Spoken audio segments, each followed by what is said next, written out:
नमस्कार साथियों।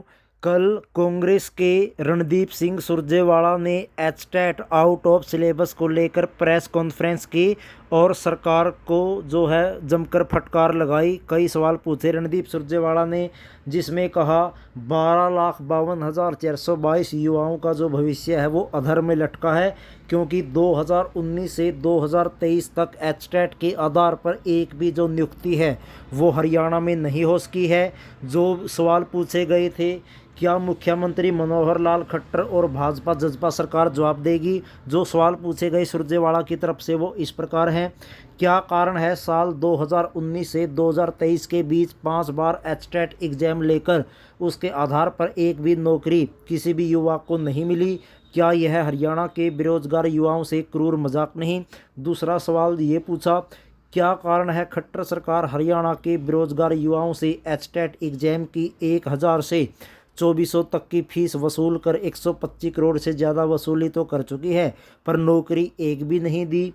क्या कारण है, जो तीसरा सवाल पूछा, एचटेट एग्जाम 2023 राष्ट्रीय अध्यापक शिक्षा परिषद द्वारा निर्धारित मापदंडों के विरुद्ध है? क्या खट्टर सरकार बताएगी ऐसा क्यों किया गया? क्या एनसीटीई के मापदंडों का कोई महत्व नहीं? एनसीटीई के मापदंडों की धज्जियां उड़ाकर खट्टर सरकार क्या साबित कर रही है?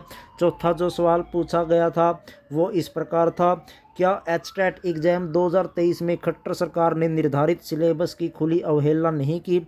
क्या अंग्रेजी और हिंदी के सवाल ग्रामर और व्याकरण के आधार पर पूछे जाने का कोई प्रावधान एचटेट के सिलेबस में है? अगर नहीं तो फिर इस आधार पर सवाल कैसे पूछे जा सकते थे? पांचवा जो सवाल है, क्या हरियाणा सरकार अपनी गलती मानकर एचटेट 2023 के सभी युवाओं को ग्रेस मार्क्स की राहत देगी? क्या सीएम हरियाणा के इन लाखों युवाओं से सरकार की जो लापरवाही है उसके लिए माफ़ी मांगेंगे? तो दोस्तों, ये सारे के सारे जो सवाल है वो रणदीप सिंह सुरजेवाला ने पूछे हैं सरकार से, क्योंकि बहुत सारे जो क्वेश्चन है एचटेट के आउट ऑफ सिलेबस से दिए गए थे, विशेषकर हिंदी और इंग्लिश 15-15 नंबर का जो पार्ट है उसी के रिगार्डिंग युवाओं में भी रोष है।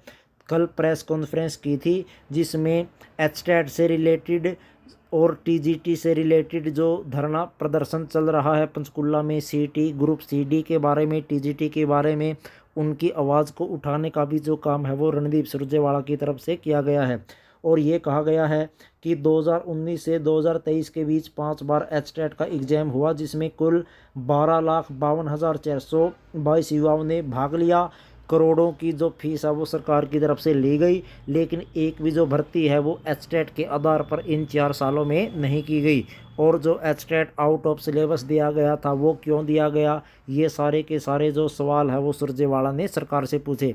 देखने वाली बात होगी दोस्तों, आगे इस घटनाक्रम में क्या होगा। इस वीडियो में फ़िलहाल इतना ही। धन्यवाद।